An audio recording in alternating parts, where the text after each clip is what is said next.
Hello and welcome back to the Spike podcast for this US election special. We've just had the most extraordinary election, a landslide victory for Donald Trump, something that was not only unexpected, against the odds, but also against a great weight of opposition from the establishment.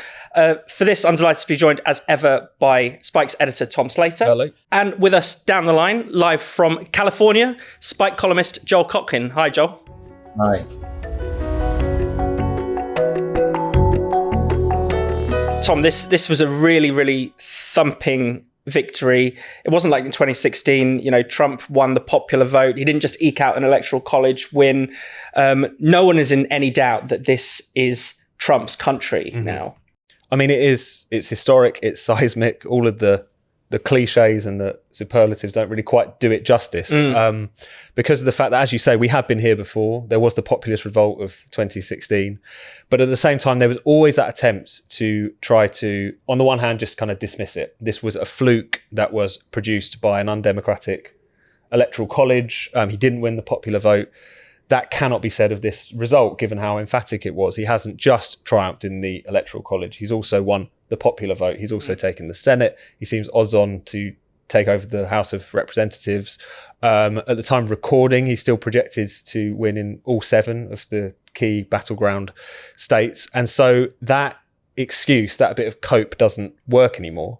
I think also the nature in which he won, the coalition that he brought together, also repudiates one of the arguments that was used to try to delegitimize the Trump revolt in 2016, which was to suggest that this was basically a death rattle of old, crusty white men who were just furious with diversity, furious with progress, that there was no positive content to it whatsoever. You look at the gains that have been made this time around, and had been being made over the last few elections, by the way, amongst Hispanic Americans, reaching over 40% of that demographic at this point. Amongst African Americans, didn't see the rise that was projected by some of the pollsters, but was really significant in certain places like Wisconsin, African American voters moving over into Trump's column.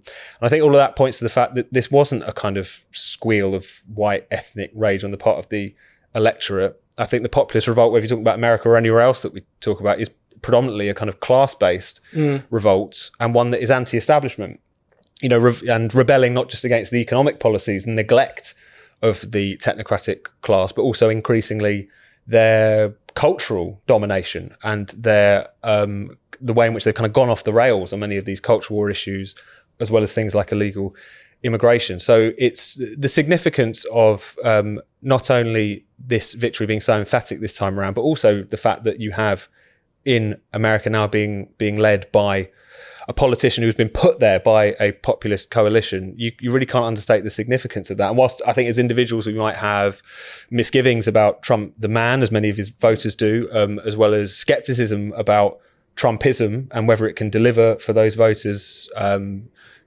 skepticism about some of the genuinely illiberal and reactionary elements which are floating around, some of the intellectuals that have surrounded Trump since then, you cannot get away from how striking and I think positive it is that a huge section of the American electorate, who have not been ignored for a very long time, but particularly over the past 8 years, demonized, delegitimized, told to get back in their box effectively, have said no, have put the middle finger up and have said that the issues that they care about, the issues that unite this increasingly quite diverse coalition, which are about people's lot in life as well as their democratic clout, they're insisting those things be put on the table, even if it is via this slightly unconventional politician. And however you feel about the man, it's the movement which is most striking, definitely. Yeah, because Joel, the establishment, to say that they didn't want this to happen would be the understatement of the century. I mean, we've had, 2 impeachments, numerous court cases, the whole lawfare issue.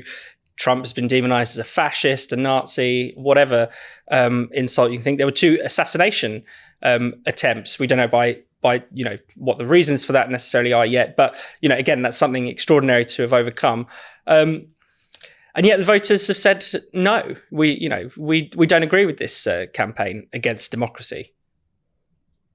Well, I think that certainly we found out in the Republican primary that frankly, I believe if it had not been for lawfare, there's a very good chance that Haley or DeSantis might have made it. And by the way, I think they would have won by even larger margins. And I think that there's an essential sense of fairness, particularly because the Democrats were such imbeciles. The good case they had, which was in Georgia, they screwed up literally, with the prosecutor having an affair with the person she appointed. And I also think that the case where they got the felonies was so bizarre and so stupid, and the judge was so clearly partisan. It just didn't play well with people. People bake in that Donald Trump is a moral reprobate. I don't think anybody who doesn't think that's the case is not paying attention.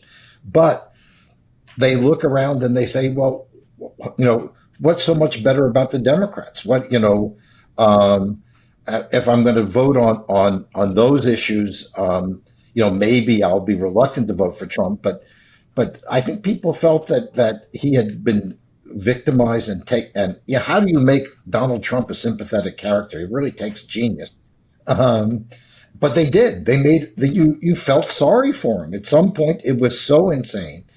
And, the thing at the end with the fascism and Hitler is, Fraser and I've talked about, I happen to be a little bit of a student of fascism myself because I studied it when I was at Berkeley and particularly on the Mosley in the UK, but in Italy and Germany as well. And this is not a fascist movement. There are elements in the Trump coalition that you can point to, but there are elements in the Harris coalition that you could point to that aren't very pleasant either. So I think that fundamentally we really have. I think they overreached. And they never confronted the voters. I mean, they basically talked to each other. That seems to be the biggest thing. You'll hear, well, if somebody's a Trump supporter, they can never be my friend. Well, that's really useful. And I think they couldn't. And then when it went to minorities, as Tom was bringing up, their idea of minorities is some, nonprofit funded by George Soros, and some executive director who got a degree in grievance studies at Tufts and is being paid $400,000 a year, and they're the people who have control over what Hispanics are doing. And the reality is, most Hispanics can't be categorized that way. And by the way, I think that's increasingly true with other groups that were traditionally Democratic, Asians, Jews. Certainly Catholics, they're long gone now.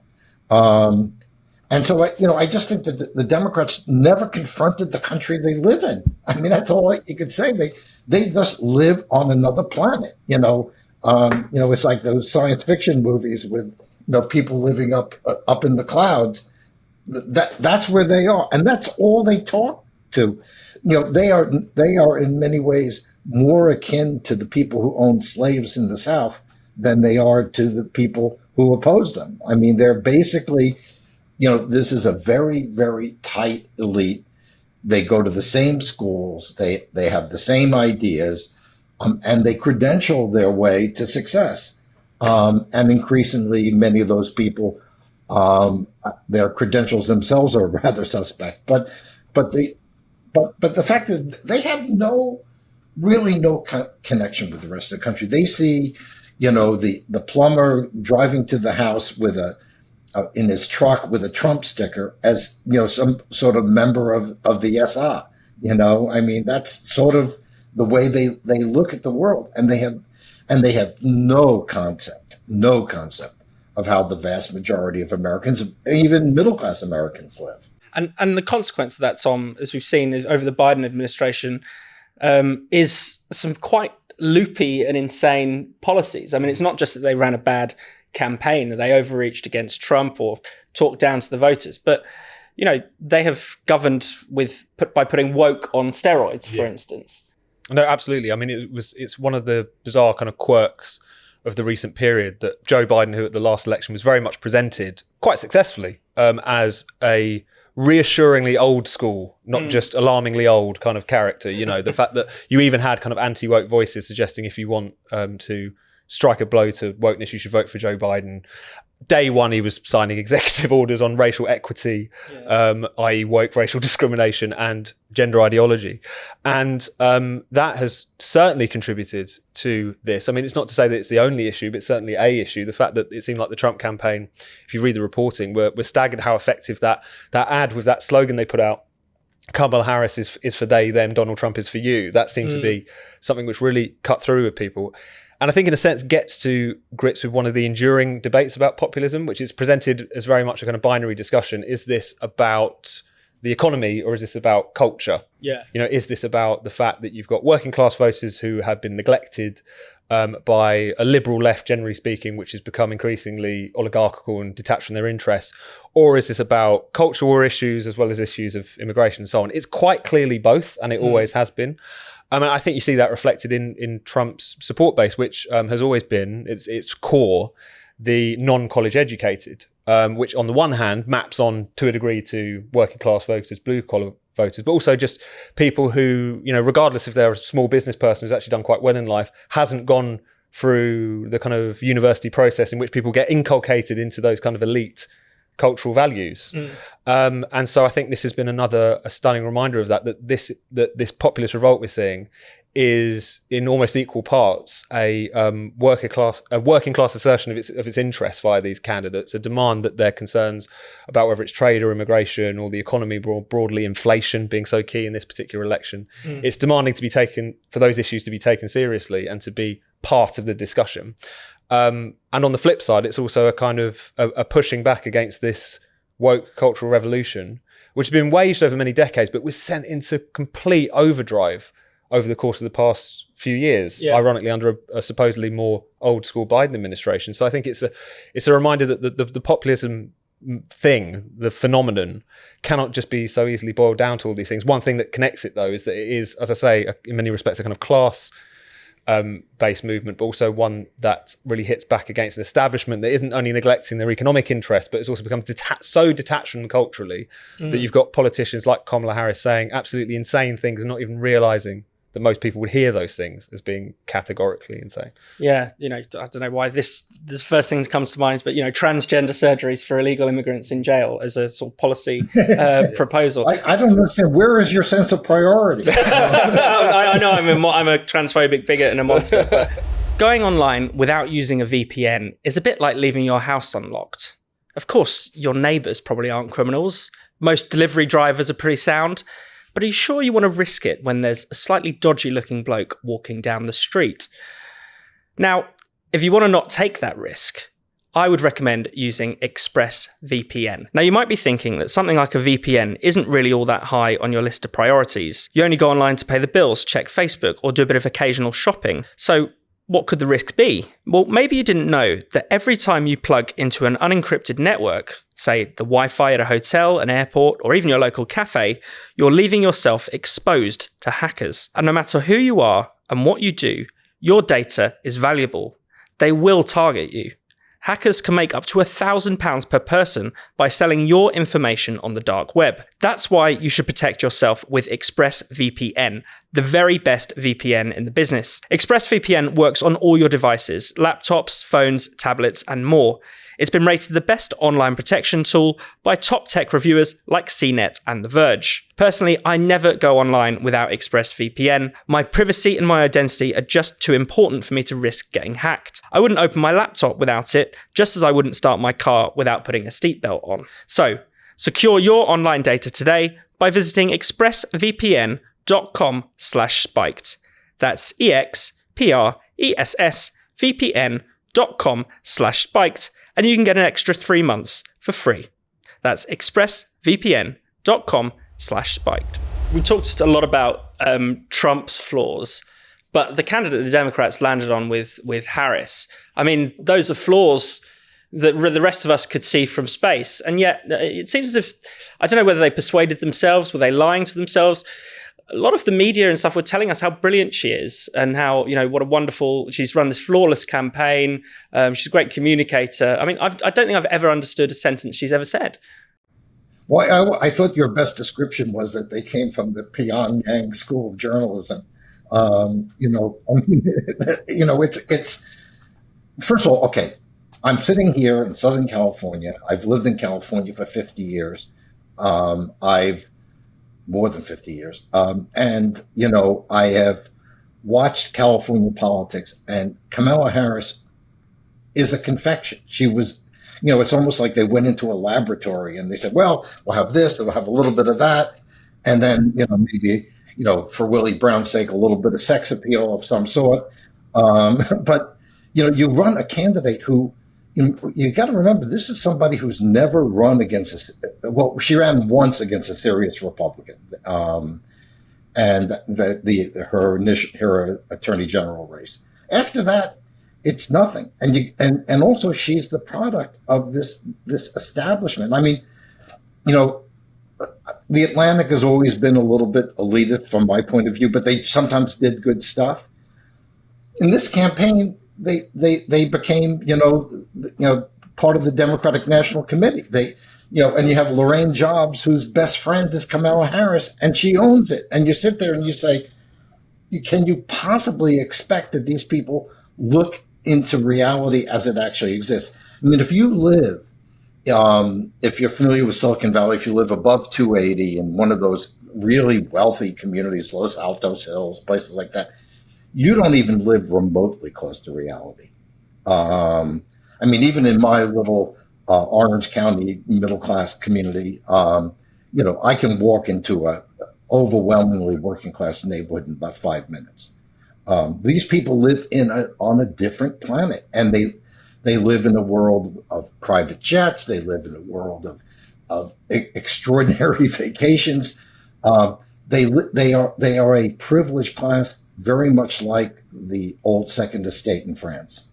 I mean, and I think unlike, sort of the British aristocracy, they really don't even have they're not willing to put their lives on the line at all.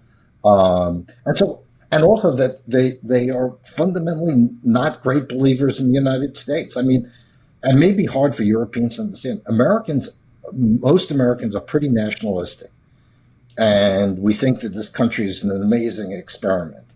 And instead, you're running against people who want to turn the country into a bad version of the EU, sort of like Brussels with crappy food. I mean, I don't see the appeal of that. Why would an American, I would say a Hispanic second generation person who's, an electrician, why would they want to have a society which is regulated like it is in Europe? Why would you want that? You wouldn't want that. And so, a lot of it is, how do people make a living? If you make your living with your hands, if you make your living in the private sector, you're much more likely to want a more conservative, more of a Donald Trump approach. But if you work for the schools and, the taxpayers are paying for your incredible pensions, why wouldn't you, support Kamala Harris? So the question is, I think the Biden people didn't have time to turn the country into essentially a government economy. I think maybe in the UK, you guys are ahead of us on that. I remember when I was there recently, people saying to me that, Starmer is the public sector. That's what he represents. And I think that's what Harris ended up representing, the public sector and that part of the corporate elite that lives off the public sector. The nonprofits, the green capitalists. Those are the ones who supported Harris. You've got to remember, you're going to start hearing, Trump won because he had Elon Musk and he had, these oligarchs. But as we've written, overwhelming majority of the oligarchs supported Harris. Now, it's interesting that the day after the election, they all bought stocks. So it'll be interesting to see what happens. No, and it's the fact that Harris outraised the Trump campaign, by 3-1. Yeah, I mean, it was so clear where the big money was lining up behind, but because they have the foil of Elon Musk and the handful of kind of Silicon Valley dissenters who have got very much behind the Trump campaign this time around, they can kind of ignore that.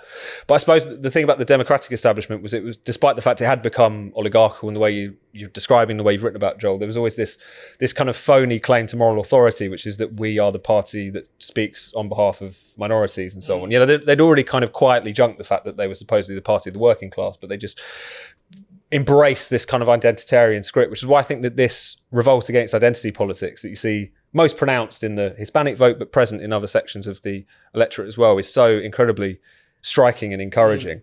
And actually speaks to the fact that these kind of cleavages that supposedly exist in society do cut across racial lines. I mean, there's been a lot of discussion about the Trump's impressive showing amongst the Arab Americans in Michigan, winning Dearborn, which I think Biden won last time around by about 70% of the vote or something. It's very emphatic. Which was the first city in America to become Arab majority. Exactly. And along with Hamtramck, where the Democratic Muslim American mayor actually endorsed Trump in a run up to this. And what was interesting, obviously a large part of that is fury with Kamala Harris in terms of her position and not a disavowal of supporting Israel. And there's an unfortunate element, as we've seen in the United Kingdom, of that conflict, you know, becoming the stuff of domestic politics in a way that isn't necessarily particularly welcome. But at the same time, it also cut across that. I mean, in the midterms, Dearborn, the Republicans saw quite significant gains there because there was a big controversy in that part of the world over LGBTQ plus materials in schools, for instance, which started to deliver those voters towards the Republican column, even absent the issue of Israel and Gaza. So it's just a striking reminder that coalition of the ascendant, which was talked about in the wake of Obama's victory in 2008, this idea that this combination of young people, ethnic minorities, and college graduates, broadly defined, were going to seal in democratic political hegemony forever. That coalition is breaking down in all different directions, including young people, which is something we haven't touched on too much yet. I mean, there are several things just I have to add to what Tom was saying. One, you have to look at the cultural issues. You know, Hamtramck was a city that also didn't want to fly the gay flag. You know, as my daughter says to her gay friends in college, why are you supporting Hamas, given that you know what would happen to you if you were in Gaza? Of course, they don't know. But I do think that there's a cultural part. When I went to a hearing years ago on a sort of this how much control parents might have on sexual education in the schools, there was an imam there alongside the Hispanic and Black evangelical preachers also opposing that. So you have that element, but also I think, Tom, you got at the end when you mentioned the young people. Already young men are, moving to the right, not only in the US, but around the world. Because what do you expect if you get up and you say, you're a white male, and no matter the fact that your family emigrated here 50 years ago, or you came from Mexico, 20 years ago, that you are to blame for racism and you need to be at the bottom of the list for everything. And oh, by the way, and you're going to have to pay for reparations. You know what? When I look at reparations and I say, well, wait a minute. My grandparents didn't get to the United States till about 1900. My grandfathers never met a Black person until they got to New York because, they are not, thick on the ground in the Ukraine. So I think that what you've had is you've alienated people on a professional level, on a cultural level, and then thrown out this, well, you're guilty. Now, why should a person from Appalachia whose family has been living in poverty for 300 years and never owned slaves, because that part of the South had very little slavery, even in the slave states, and you want them to pay reparations? I mean, I can tell you, when I talk to Hispanic friends in particular, but also others, they say, what is it about reparations? We're supposed to send $100,000, $200,000 to people who claim that their great grandparents were slaves. I don't know. That's sort of, I sort of feel like if you can do that, I think my family should send a bill to the Egyptians for enslaving the Hebrews. I mean, it's like, at some point, you have to move forward. And I think one of the things is, oddly enough, the progressives were really regressive. They were sort of, everything is based on the past. Everything is about balancing out what happened over the last 150 years, instead of saying, let's build a strong economy so that, you can buy a house or so you can start a business. And they totally missed it. And then Harris does the most absurd thing, starts talking about giving special loans to black men to start businesses. I don't know. She's a lawyer. I assume she's read the Constitution. This is kind of not allowed. But so I think that they so missed it. And I think the most significant thing in the long run is going to be the movement of younger people to the right. Nobody would have predicted that. All the predictions were the Zs were going to be like the millennials. But what happened is the millennials, as they grew up, got, as the famous phrase, got mugged by reality.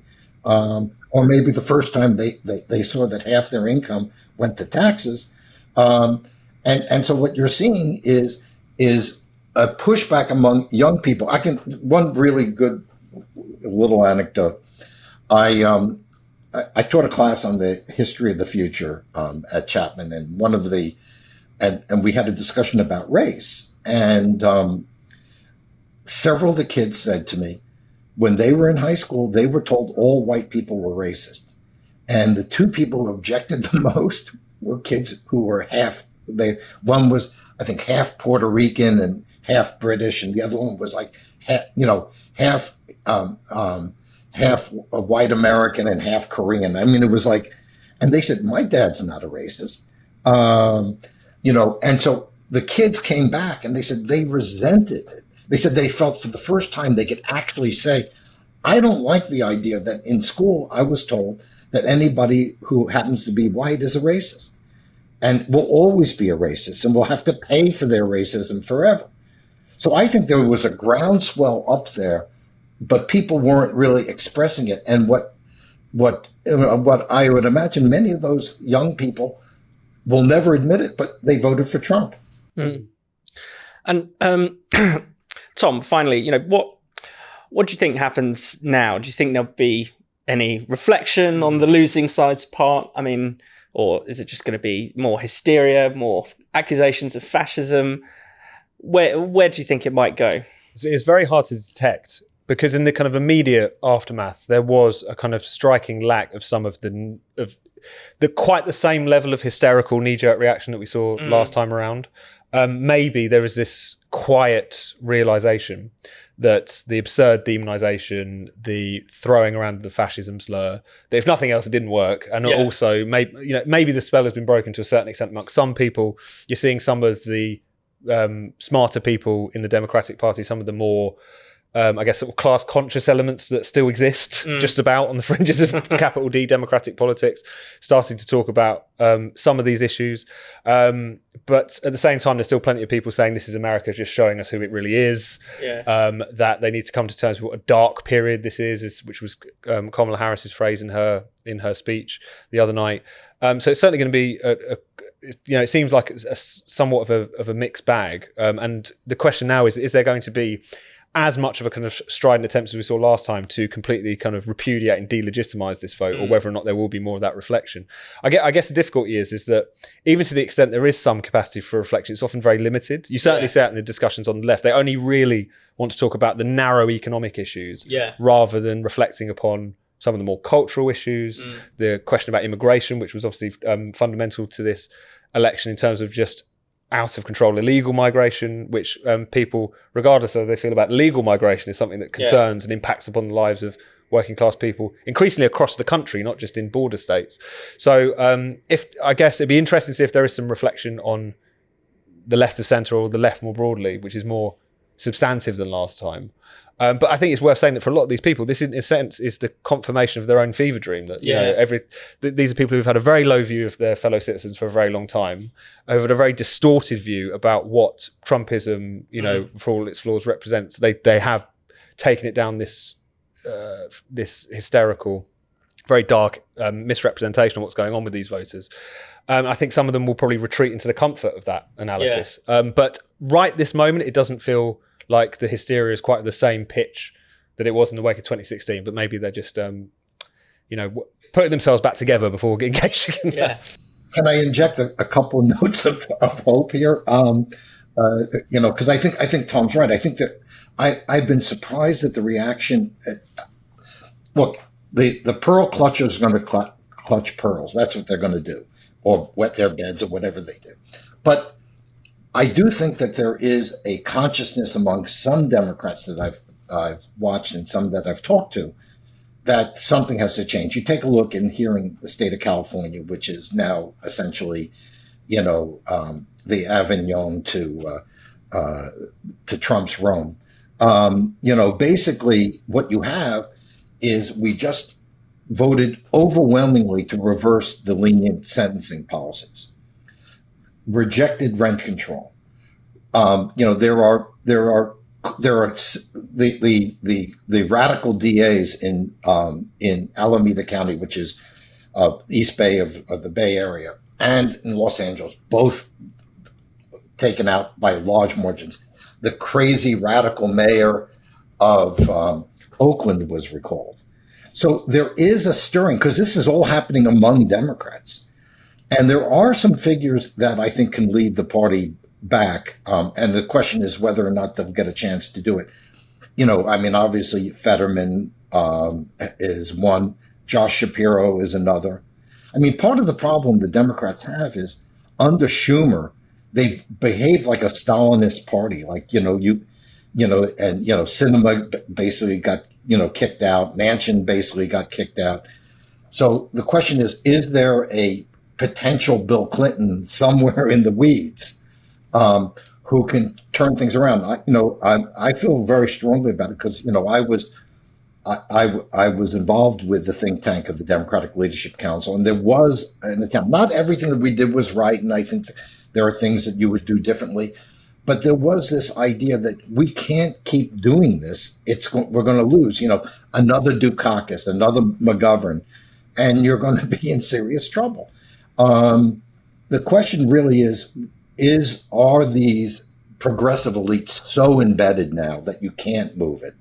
And as has been pointed out to me, the Democrats who are left tend to be further left. They tend to be more progressive. And then the other issue that I think is going to be big is the pushback from what you might call the socialist wing of the Democratic Party is, maybe we should move away from the cultural issues and have a more of class-based policy. The problem there is that's not going to appeal to the progressive funders. So that big problem the Democrats are going to have is they've got a failing moderate electorate. They've got a gentry liberal funding base, and then a increasingly socialist left wing.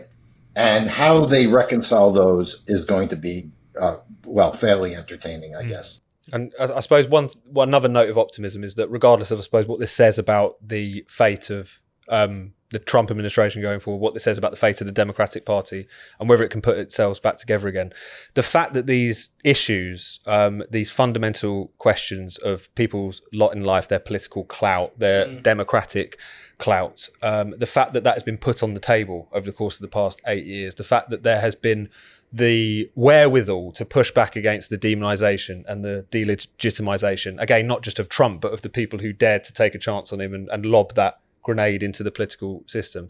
The fact that there is that desire for something else, and for politics in which vast swathes of the country, which were quite explicitly written off for some time, the fact that there is still that appetite after all these years, after many people might have felt exhausted by everything that had come since and might have been tempted to once again kind of check out of politics in a way that a lot of people were previous to the sort of populist era, that desire for change is there. It's there for the shaping and the taking. And I think that's a tremendous positive that you can take away, regardless of how you feel about who has been put in the White House as a consequence of this, and regardless about how you feel about the future of either of these two main parties going forward. Thank you so much for watching the Spikes podcast. We'll be back next Friday. If you hit subscribe and click the bell, you'll never miss an episode. And in the meantime, why not check out all of Spike's other videos and podcasts on this channel? And for more Spiked content, find us at spiked-online.com.